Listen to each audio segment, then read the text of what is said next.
it's the next level. Hey, my name is Ross Marquand, and I play Red Skull. You are listening to Panels to Pixels podcast. Check it out. Howdy.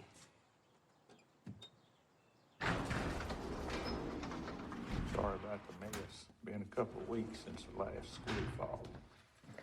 When the siren stopped, I knew it wasn't a big one, so I grabbed my camera and hustled on up there before any could dissolve.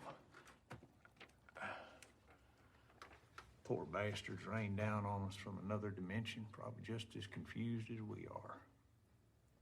30 seconds of life, and they spend all of it dying. You're fucking weird. And you are adequately self-aware to recognize the hypocrisy of that remark.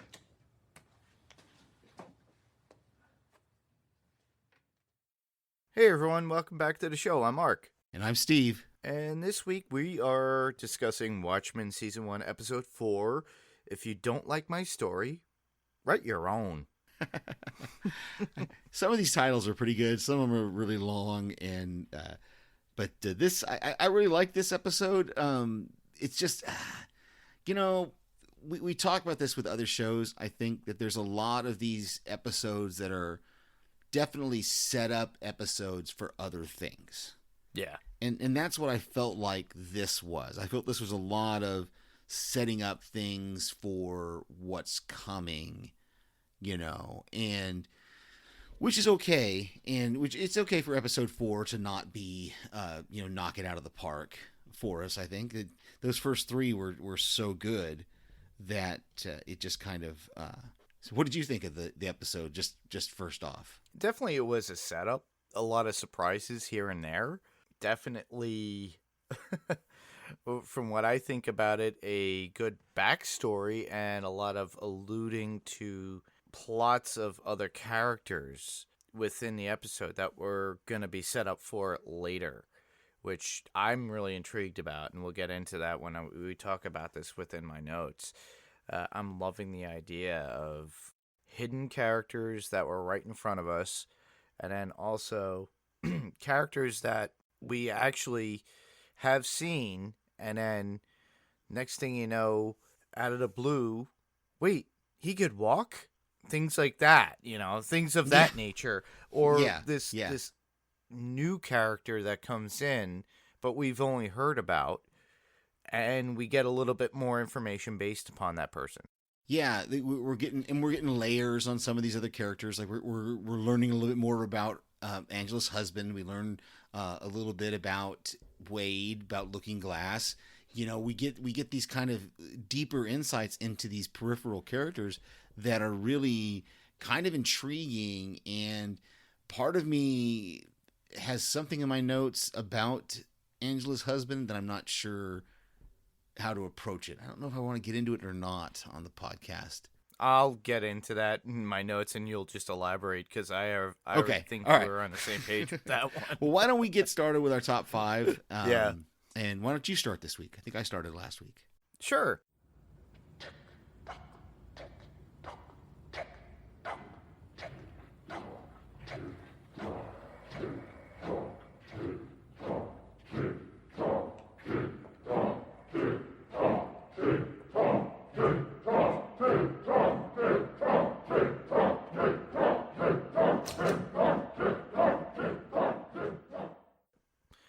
My number 5 would be, I know that we saw this coming a mile away, but Louis Gossett Jr.'s character is related to Angela.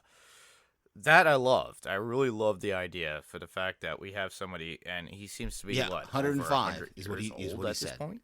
Right, he said that in the first episode or second episode. Wow. He said he's 105 years old. Yeah, and her getting that info and finally knowing, and just the way she presents it when she sees the hologram, she goes, I know, and, why were you hidden and all these things.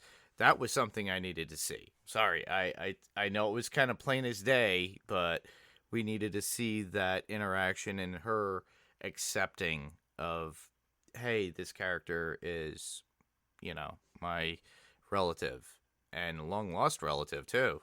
Okay, I'll give that to you, because for me, I kind of, I went back and forth on that. And in fact, that scene the third time I watched, when we got to the scene where she breaks into the Institute and gets her whole family tree and does the whole acorn thing, I think I kind of got up and kind of did other things and just kind of listened to it in the background, because it was almost to the point for me, like they're hitting us over the head. We know, okay, he's her grandfather. We know he was the kid in the first episode, but I like that you say that you really wanted to get that full confirmation that he was the kid that was stranded. And we learn all this about, like, when Agent Blake said she ran his prints, she ran his fingerprints and she found out, that he's William Reeves, a New York cop who retired. And I thought this was kind of interesting, the way she worded this, was that she said that he retired young, but that he's over 100 years old. And I wanted to go, when did he retire? When did he retire? If he retired like 50 years ago, then how would you know? And it kind of, but I'm glad that you appreciated them giving us that full information. And it is kind of, it's a really cool scene with her when she sees the only picture of her grandfather is when he was a child.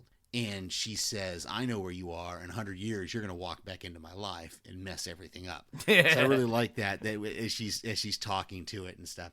So yeah, I like it. I like that we're kind of different, but similar, because my number 5 is just that ending of Will getting up and walking around there in Lady True's home. Do you think he's been able to walk this whole entire time? Oh, yeah. He was just faking it, or did Lady True do something to make him be able to walk? No, I think he was able to walk all this time. Okay. Because think of how healthy he looks and how, come on, he's 105.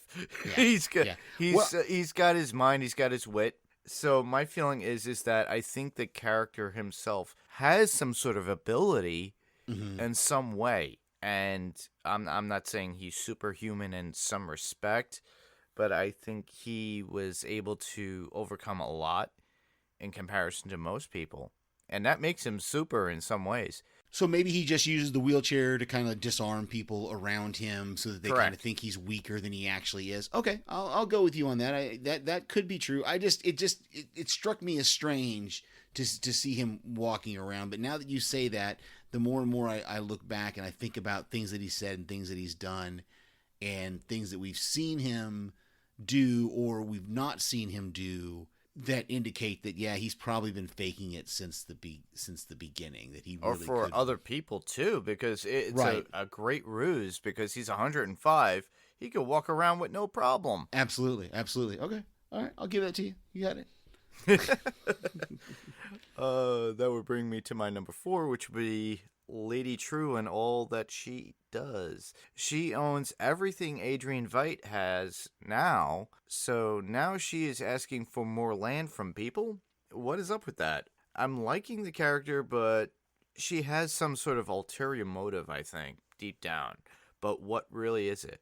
Yeah, it's just like buying that land at the very beginning. And Lady True is my number 4 as well, is the character, but a little bit more about the character of her. Like buying that land at the beginning, she knew whatever that thing was that was going to fall, that it was going to land on their property. And that's why she came in at the moment when she did. And she says, but at the same time, then how long has she, there's so many questions that come out of this whole thing, and I've got some more about her later with this whole thing falling out of the sky. And how long has she known? Because if she's known that it was going to crash here for this long, why did she wait?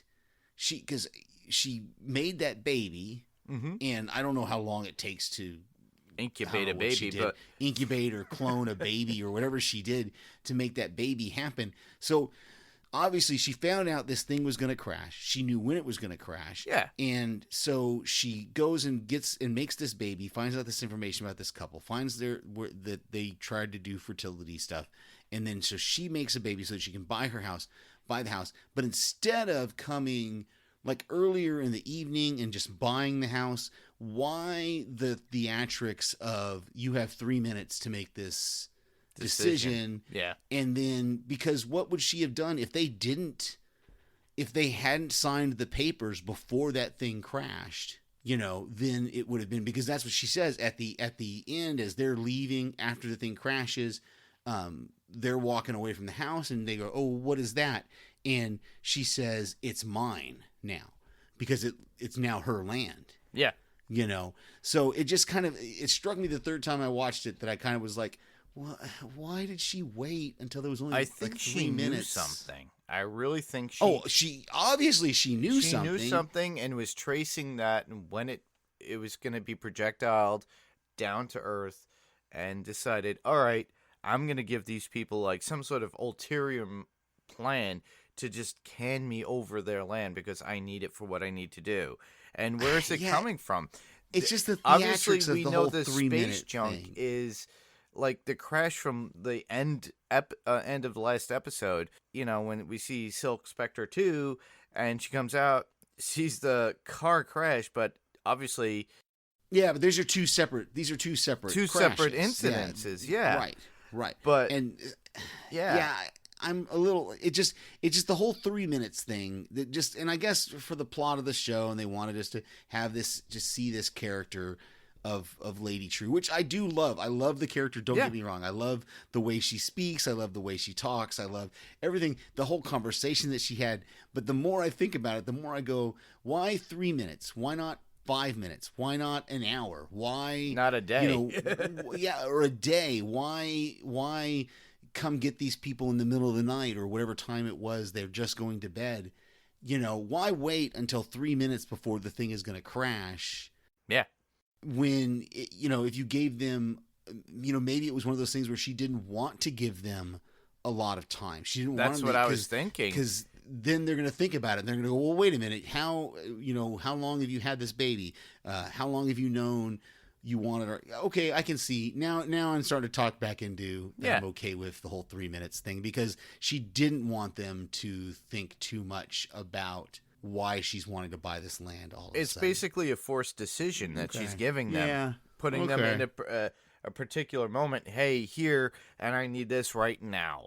So I'm going to give you $5 million for all your land, everything that you need, and this child. And then she makes the joke like, "Oh, we'll just we'll dispose of the child."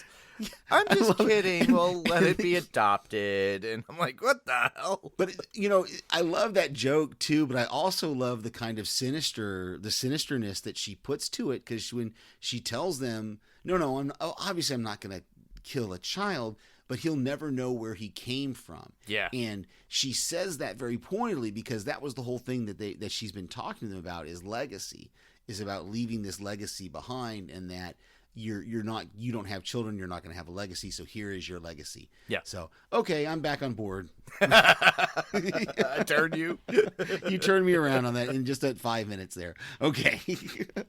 So what's your number 3? My number 3, does Angela's husband have some sort of powers? She asks him if Lady True asked him about his accident, but we don't know what that accident was really per se. Right, not Lady True, the agent. Yeah. Agent Blake. You said Lady True. Oh, yeah. Well, she asks, Agent Blake was the one that came to the house and talked to her husband. Yes. Right. And Go ahead. Yeah. She asks, Agent Blake asks Angela's husband, if he. No, right. Yeah, Angela asked her husband if the agent asked about his accident. And, you're right. Will we see that? Will there be a flashback? Or will that information become? Because I'm really curious. Because maybe he's been gifted something. Maybe he survived that accident because of something particular. Maybe he's holding back information. Who knows? Yeah, I skipped over that really quick. Like I remember the scene. I remember the line. And I didn't key in on it the way you did. So that's a good catch. Yeah. I wonder if we're gonna have to. They wouldn't bring it up if we're not going to find out something later on about it, I'm sure. I did love that. They were both taken though from where was it? Vietnam. They met in Vietnam. They met in Vietnam, and that's where his accident was apparently. Yeah. So it's interesting. I don't know. Yeah, because they're not old enough to have been children during the Vietnam War or born Yeah. during the Vietnam War, at least not the years that we know of the Vietnam War. So that is interesting. It makes you wonder. Yeah, now that you've got me curious about that as well. Now that to see where that's gonna bring us. But I did love, and this was actually my number one. I think it was my number one. No, it was later, but we'll talk about it. But I did really like that whole conversation that they have when she comes home and he kind of jokingly says, "I told her everything," and he lays out the whole thing. But then he's like, "Of course I didn't tell her that." And what I liked about that, though, is what that shows us is that their relationship is she told him everything. He knew everything that had happened that night, which I really like. We didn't have to see it on screen, but just the fact of him retelling it back to her the way he did tells us that she told him everything. They don't keep secrets from each other. And I really like that about their relationship there. That whole thing, and like she said, you don't like to lie, because he said he had to lie to Agent Blake, and so yeah, I really like that whole thing.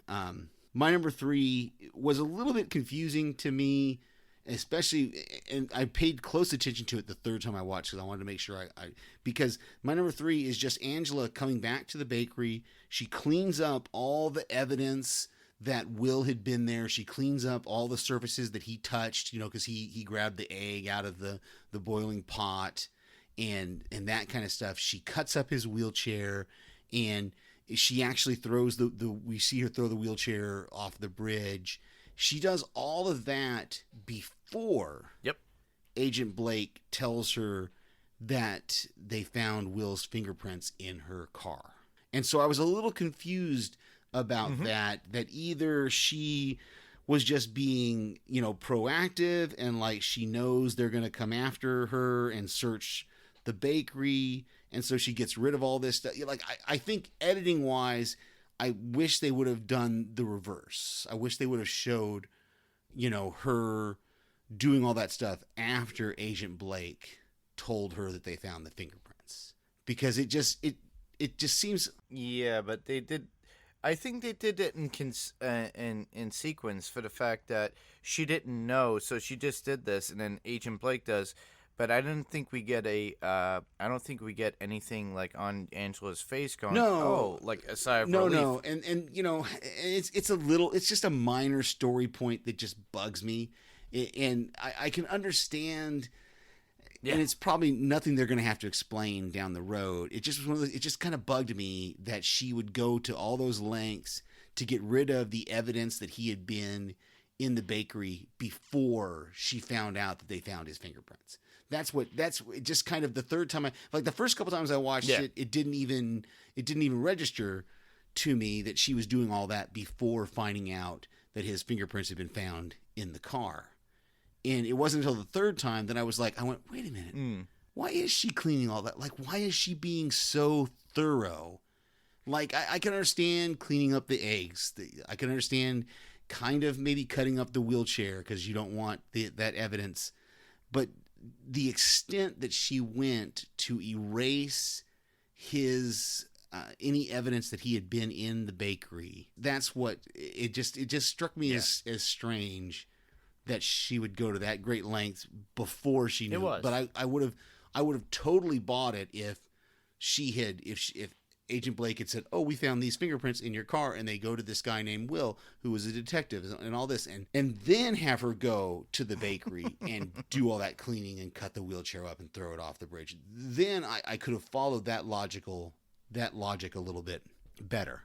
I think they were trying to allude that because when she hid the pills from Blake in the car, and then we see her bring those pills to Looking Glass. It's the way for her to hide certain information, and it's a way for us to see how she works and how she's able to manipulate a situation. Okay, that's the only thing I could gather out of it is that they're trying to set it up like, oh yeah, she knows how to be cunning in a certain way where she could hide this information from certain people. Who knows? So where does that bring us? To your number 2? Yeah, and that would be, what is going on with Adrian Veidt? Honestly, he just seems to be getting these clones somehow from other people from the pond and make them adults fast in some sort of like incubation chamber, and they're like consistently the same thing, a man and a woman and a maid. What's going on there? Plus the slaughter in the house. What happened? Did he get upset with all these servants or something and just go on a tirade and kill them? You know, did he do that out of anger? It looks to me like he wants to go to space himself from what he's doing with all these antics. You know, maybe he wants to see Dr. Manhattan on the moon. It is. Maybe he's losing his mind or something. Yeah, that stuff with him just gets, to me, it just gets weirder and weirder, the stuff we're seeing from him. And yeah, you know, he makes that comment that he's been there for 4 years, and that when he first got there, he thought it was a paradise, and then he realized it was a prison. And we see, like you said, that he slaughtered all those, I'm going to say they're clones. I don't know what else to call them. But, you know, he slaughtered all of them in that dining room, and he grabs the horseshoe, you know, out of the one guy's hand, and he's like, I don't need this yet. And then he does a ringer and throws it around the knife that he's left in the guy's chest. And then, you know, just the horrified look on Miss Crookshanks and Mr. Phillips as they're loading these bodies into this catapult and shooting them up into the air, and they just disappear. You know, yeah, it's this whole thing with him is just it's cool and it's intriguing, but it's at some point, for me anyway, it's going to get wearying if they just keep making it more bizarre and more bizarre. Because, you know, we saw him, and I think this is what we're meant to understand. In the last episode, he dresses up into his Ozymandias gear and he says, I'm going hunting at midnight. And then we see this whole room full of corpses. And so it makes me wonder if, like you said, that's where that he lost it and killed all these people in this, or all these clones. And it just, his stuff just keeps getting more and more bizarre. Yeah, exactly. Especially with, he gets these babies out of a trap in the river. Yeah, it looks like a lobster trap or something. Like, and what is that? He looks at one and throws it back, and then he takes 2 of them, and like you said, he brings them back to that incubation chamber and grows them to what they are. And it's just, like, he makes that comment about how they're flawed. Mm-hmm. And that he's not their creator, but he is their master. Exactly. And he's like, if I was your creator, I would have created you with purpose. Yeah, but who is creating these people? Exactly. Where are they coming from? Who has put him in this paradise? Who has put him in this prison paradise? Whatever. Huh. And it's one of those things that I kind of hope we get an answer sooner rather than later, because if it just keeps getting more and more bizarre, it's going to be, at least to me, it's going to be wearying at some point. Yeah, we have how many episodes left? And, you know, come on. Is it Lady True that's making these things? Yeah, I mean, there's you know, we got 4, I think it's 8, no, it's 9 episodes. So we got 9 episodes, so we got 5 more. 5 more, and so they've got time to develop this. But, like you said, they're putting a whole bunch more questions out to us that they're not going to be able to answer in just, and I don't want them to do a rush. I don't want them to do a rush job of trying to answer questions. Same here. Yeah, if they had to do it in like maybe 18 episodes, that would have been nice. Mm-hmm. You know, maybe Alan Moore would be on board. I doubt it. That brings us to my number 2. Yeah. Yes. And my number 2 is just Looking Glass and his underground bunker, which is not uncommon in Oklahoma, by the way. I don't know any other people. Like, it's just, I know a lot of people that have shelters, underground shelters, because of tornadoes.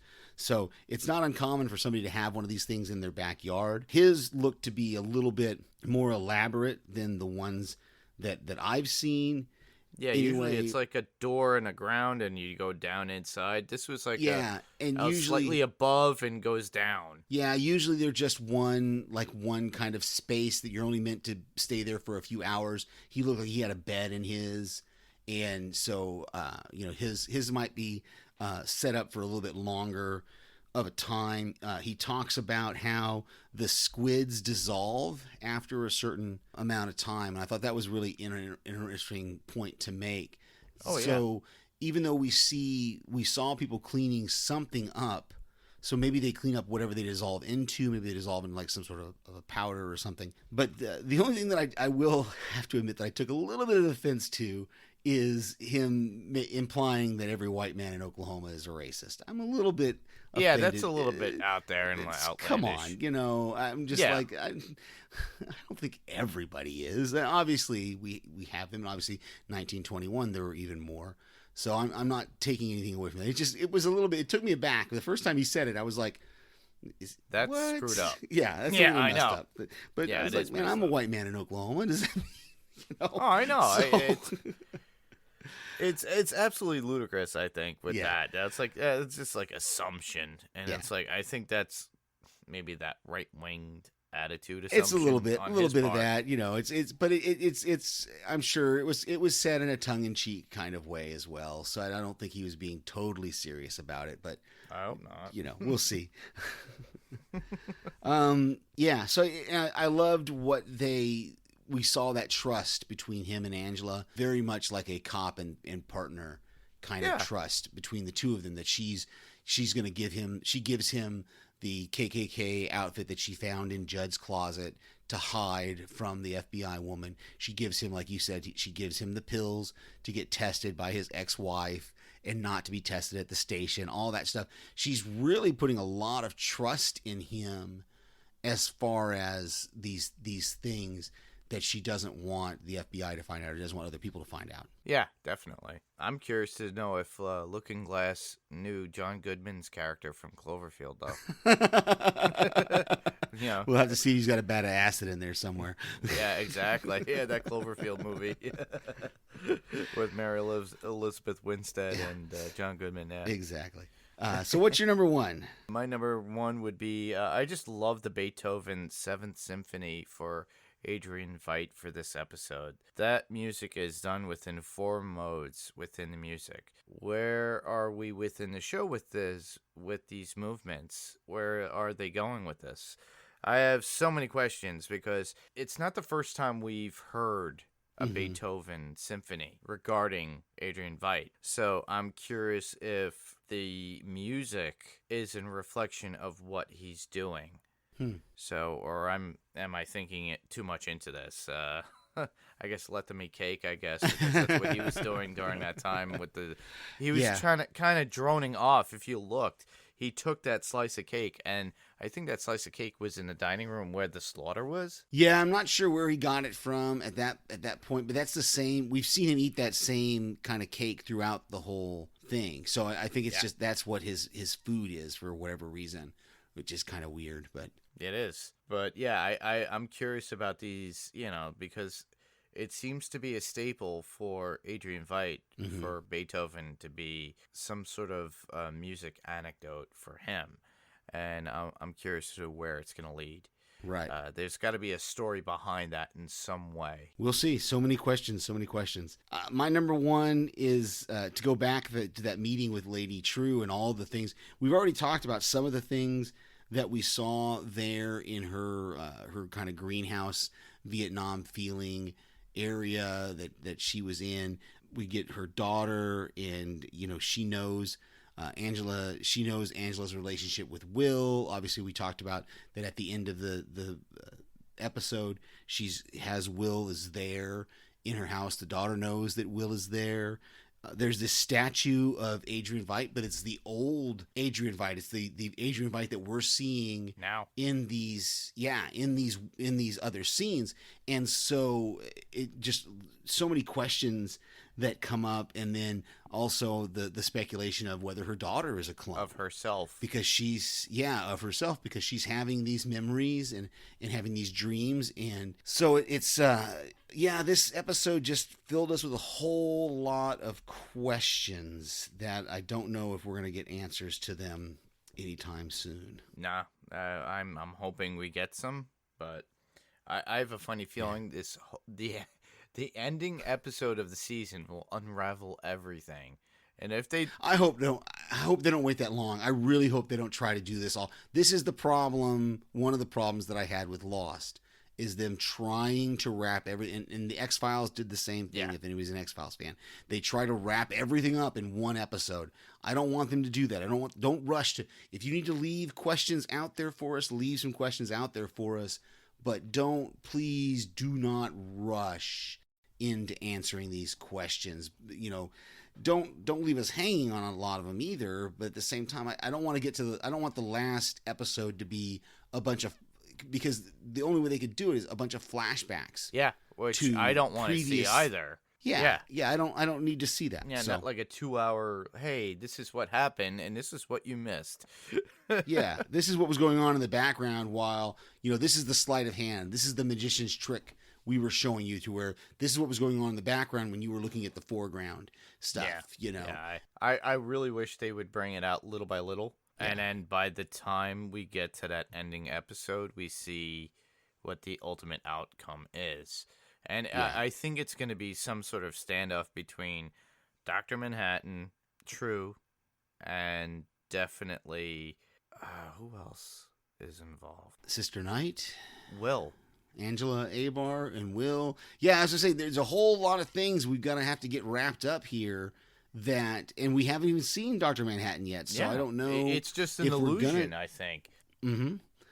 Yeah, so Maybe it's they're gonna be trying to interesting set us up find that for out. season 2. Maybe he shows up That's at the end. Yeah, maybe. I had one quote here, and then we'll kind of get into notes. Sure. I loved when Wade is talking to Angela, and she calls him weird after he's talked to the squids, and he says he's very eloquent in his speech. He says, "You are adequately self-aware to recognize the hypocrisy of that remark." I really love that fact of her calling him weird, and he's like, "Really? I'm weird? You dress up like a nun and go beat up bad guys." Had a few notes here that I have, and if you've got anything, just chime in. Sure. I've got to correct myself that Sister Knight, on her costume, she does wear a badge. I don't know if it's just in the previous episodes, the way she was standing, we never actually saw that badge, but especially this third time watching it today, there's a whole bunch of moments in this episode where you clearly see she has a badge on her belt. She's got like a star kind of police badge on her belt, and I don't remember noticing that in the other episodes. Maybe they were there and I just didn't pick up on it. I didn't pick up on it either. We talked a little bit about the Clarks. Well, it's not really the Clarks anymore. It's Lady True's field and whatever crashed there. I think we're going to see, that is an event that I don't mind seeing a flashback to and see someone else's perspective on, because I think that's the only way we're going to see what crashed there. Absolutely loved how sweet was that cold open with the Clarks, and her tripping and dropping the eggs and him catching one. Yeah. Showing them having dinner, showing them flossing at the same time, doing the little puzzle. It was such a sweet scene that you wouldn't normally think we were going to get in a show of this type. So I really, really like that.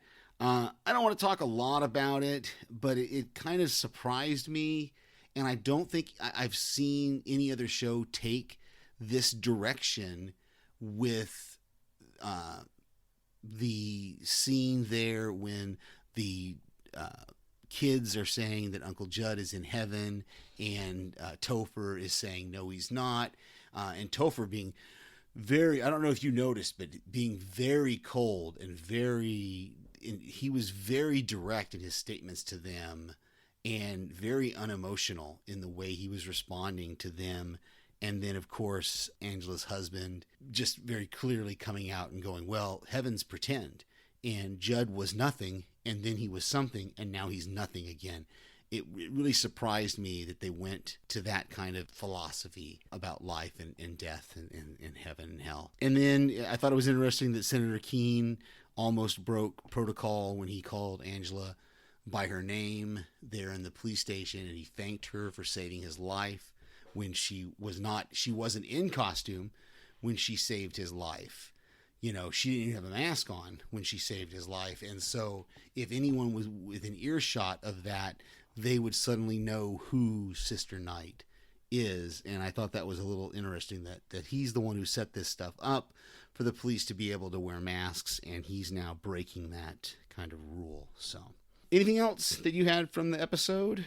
Not really. I think we covered them all during our top 5 when I just brought up like casual information, you know, that just literally went into what I was thinking in my notes, in my head. So, and like I said, there was a lot of questions in this episode that I don't know if we're going to get answers to them necessarily anytime soon. I hope we get some answers earlier. Like I said earlier, I don't want them to wait until the last minute to try to reveal everything to us. Yeah. I would really, really like for them to, dole this out a little bit slowly over 2 or 3 episodes, and then, maybe some big reveal in the very last episode that we don't know. Yeah, definitely. And as a true believer in loving the show, I'm still intrigued about the show. I love it. I'm really into the idea of the show. I really want to see the ending, and I don't want my mouth to drop and wait for another season. I really want to see what's going on. It's like, I'm not saying, here, just explain it to us. I'm just saying, here, just give us a little bit more information. Don't be so elusive with the story and the plot. That's the only thing I have. Because it's been like, the past 2 episodes where it's been like, okay, we're getting a little bit of information, but we need a lot more than that, I think. It seemed like I think the reason I was kind of, this episode was more, and I don't want to say I was disappointed in it because that's too strong a word. I was a little more lackluster because it felt like we got, like in the last 2 episodes, episode 2 and 3, we get some answers, but we get more questions. This episode seemed to just bring up a bunch more questions and not really give us any answers, except maybe Will being able to walk, you could say, is an answer. But I really don't think we got any good answers to things in this episode. I mean, we're pretty sure that it was one of those Lady True, obviously because she has Will, it was one of those hovercraft things that took his car. It wasn't Archie, as we talked about, that some of us thought it might have been Archie, the Archibald craft that took his car away. Yeah. That kind of thing. But I'm still intrigued. I'm not going to, obviously disappointment is too strong of a word, because I liked the episode. It just felt like it was setting things up for more. I did the one thing that we didn't talk about, and I kind of, I didn't pick up on it the first couple times watching, but the third time I definitely picked up on it was when Petey just kind of walks into the office and Agent Blake shuts him down real quick. You don't knock anymore, and he starts to call her Lori, and so you get this idea that he thinks that whole sleeping together was going to make things a little more, he could be a little more casual with her in the office, and she's very clear to him, oh no, don't mistake what we did for meaning you can now, just walk into my office whenever you want to, that you can address me casual in the office environment. So I really liked that she shut him down really quick, and you just kind of see him deflate there and go, oh, sorry. And he almost turns around and walks back out again so that he can knock, but he just goes ahead and she's like, don't come in. So I really, really like that. The next episode is entitled Little Fear of Lightning. And I'm not going to read the description because it does give some spoilers away, but you can if you go to IMDb, you can read the episode description for this episode. It will air in a couple of days. We're recording this on Friday night, so we'll get to see it pretty soon. And I don't think there's a Watchmenpedia anywhere. There is the PDpedia. Now it doesn't have the episode titles, but it's got and I'm gonna push that again. I looked at it a little bit this week. The PDpedia on HBO.com has got some really good insights into the show and the universe that we're creating here, or that Damon Lindelof has created. So that's a really, really good website if you're interested into delving deeper into some stuff about the show. Yeah. Let's see. Anything else? We've got news or comic talk. Definitely. There's a lot, and I think you mentioned it in yours, but we'll both say it at the same time. Disney Plus. Disney Plus. For those of you that don't know, and I can't believe that there's anyone in the world who doesn't, or at least definitely in the United States, since they had 10 million subscribers, I think was the number that Disney put out there in the first 2 days or the first day. That Disney Plus has dropped. That not all the content that they said was going to be available is available right now, but eventually there will be more and more content that they have. I watched The Mandalorian. I watched the first 2 episodes of The Mandalorian, and I love it. I can't get enough of that show. I watched a few minutes of a Disney movie just a little while ago. I started to watch Tron and wasn't able to finish it, but just so many things, so much content now on this Disney Plus channel that it's you could stay up for hours, days, and not watch all of it, I'm sure. I signed on for Disney Plus 2 or 3 days before it actually launched, and oh my goodness, there is so much. You got Marvel content in there galore, older cartoons. You have all the definitely the Avengers stuff that's there. All the Pixar stuff is there. Now some of the Avengers stuff is not there yet, but when you click on it, it tells you when it's going to be available. Like I think Black Panther and something else are not going to be available till like April. Well, Endgame is there, and I believe Infinity War is there. Yeah, are both of them? I think one is and one isn't, now that you say that. I know Endgame definitely is. Yeah, Endgame definitely is. I'm not sure about Infinity War. And I know that all 3 of the Iron Man movies are there because I just clicked on those earlier tonight because I have not watched all 3 of those. What? Well, I mean, I've seen the first 2, never saw the third one. Yeah. And I only saw the first 2, I think, once or twice. So I'm excited to watch those again. Pretty much, there's so much stuff. There's Pixar stuff on there. And there's more to come, too, people. If you didn't see the preview for the What If, which I'm anticipating.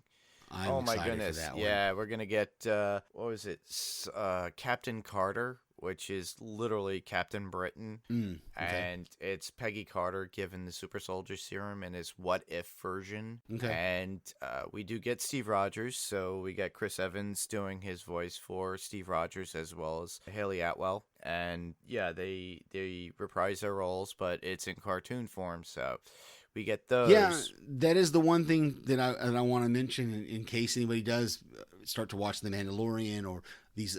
Understand that these are Disney shows. These are Disney property. And they're going to be Disney level stuff. Mandalorian is great. I love it.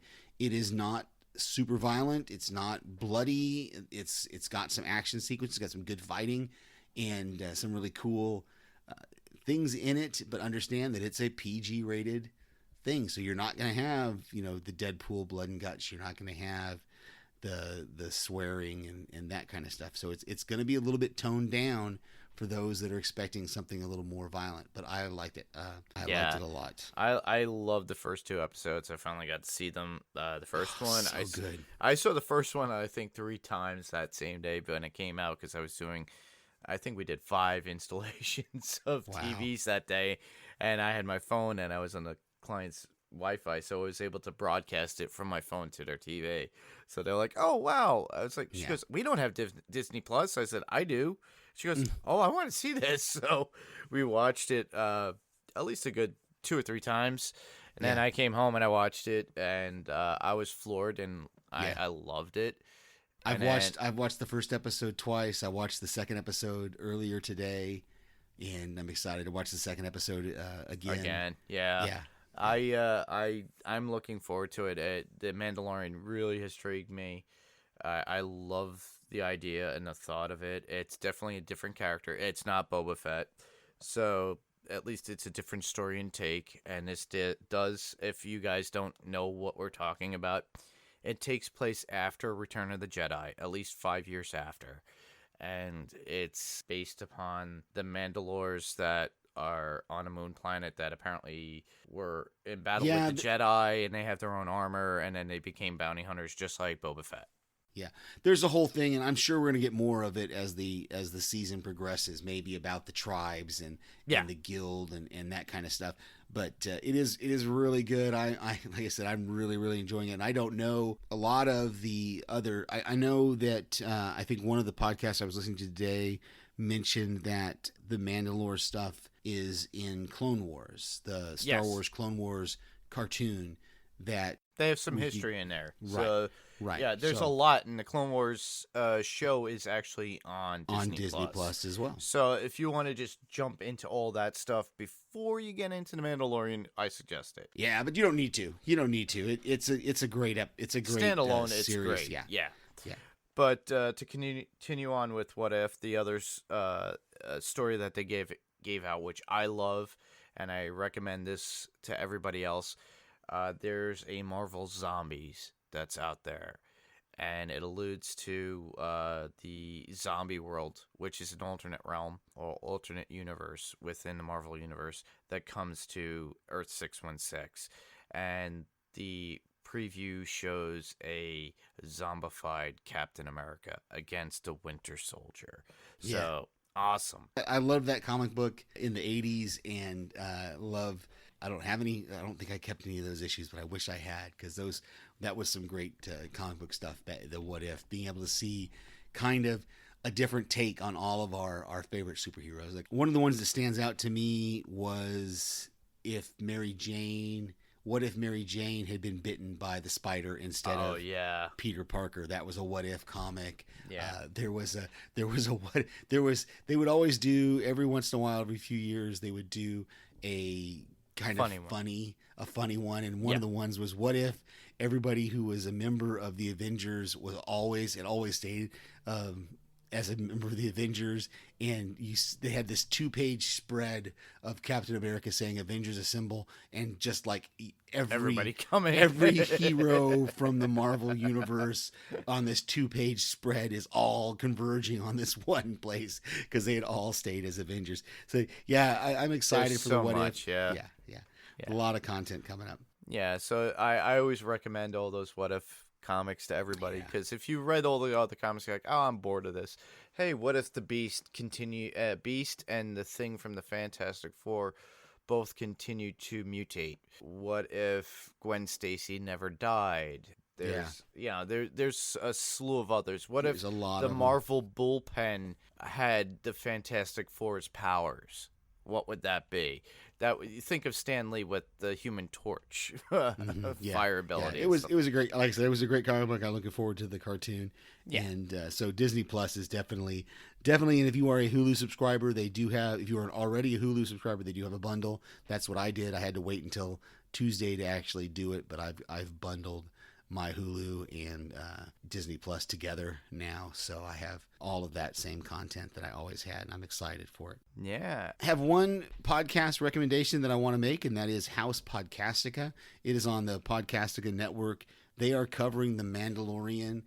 We just talked about the show The Mandalorian. I send these guys voicemails each week. I'm going to try to send them voicemails for every episode of The Mandalorian as well. And well, I'm going to do that this week too, by the way. So yeah, I love hearing the guys that are doing the Mandalorian podcast for House Podcast are the same guys who did the Ash versus Evil Dead podcast, which I loved as well. So I'm excited to hear their voices every week, and I'm excited. I know I sent them a voicemail for episode 2, and according to they want to have that out by Sunday, so I'm not sure when they're going to record it. If they may be recording it right now, they may record it tomorrow. I'm not sure. But yeah, look for that House Podcastica feed for the Mandalorian podcast.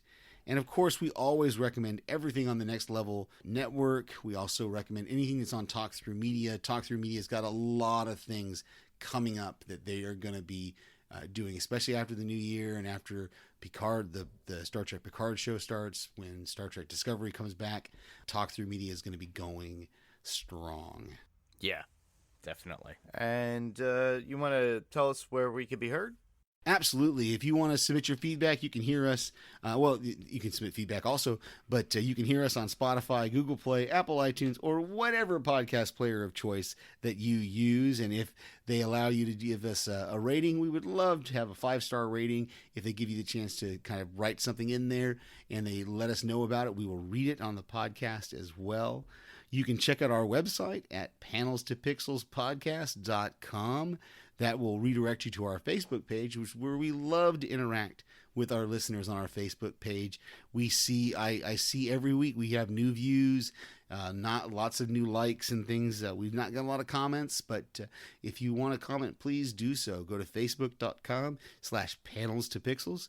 You can also send us an email at panelstopixels1@gmail.com. That's panelstopixels1. The TO is right there in the middle, spelled out, and the number 1@gmail.com. Or you can call us and leave a voicemail at 845-350-2095. That's 845-350-2095. So, Mark, where can our listeners hear you as well? Well, I'm the co-host of the Walking Dead Talk Through with Brian Malash on Talk Through Media, and we review The Walking Dead each week. So, everybody, this show, Panels to Pixels, will stay on the Next Level Podcast Network, but there will be a link for Talk Through Media for others to listen to as well. We try to, after we wrap up The Walking Dead Talk Through, I usually try to put it on our Facebook page so you guys could, see it, go to it, and we usually recommend, obviously, every podcast that you listen to us. But you could listen to us anywhere, either at talkthroughmedia.com or Apple Podcasts or wherever you get your podcasts. That could be Stitcher, Google Play, TuneIn, and I believe Spotify. So we are currently working on a lot of things like Steve has mentioned, so just keep in touch here or go to the talkthroughmedia.com website, and then you get more information there. And I highly recommend after January 23rd that you actually go listen to the Picard cast, because I plan on being on that podcast. Absolutely. That's great. I submit feedback to various podcasts that we always recommend. Strange Indeed right now is working their way through Castle Rock. I send them feedback, and they Lost Revisited, We Have to Go Back, Lost Revisited podcast. They are back with an episode this week. So check that out. That's on Next Level and Podcastica. That's a joint podcast. But just whatever you do, take the chance. Do podcasting. Mark and I have been doing this now for almost 2 years, Mark. It's going on 3 almost. Yeah, we'll be starting our 3rd year, I believe, here. Beginning of 2017 was. So it's a great way to, it's an outlet. It's a way for you to get your voice out there and get heard. I used to never like the sound of my voice, but now apparently I do. We all just have fun. I never liked the sound of my voice, but the thing is just having fun talking about something that you like, and if other people are interested, obviously this is my segue into please submit feedback. But we love hearing from anybody. Doesn't matter. You could say hello, hey, I've been listening to your podcast, anything. But and the fact that we just love talking about these shows. And it would be awesome if you guys, because after Watchmen, we're not sure exactly what we're going to do. We might do a couple of old movie reviews. So if you have any suggestions, do go back to the facebook.com, our email address, or even send in a voicemail suggesting what you would like to hear about. Whether it be a comic book in particular made into a movie, or maybe something that was comic book like, and then we'll talk about it. Whatever you want, we're game. We're here for you guys. Absolutely. We're not doing this just for us to have fun, but what you would like to listen as well. Absolutely. So with that, we're going to say thanks everyone for listening. And I'm Mark. And I'm Steve. And this was Panels to Pixels. Good night, everybody. Good night.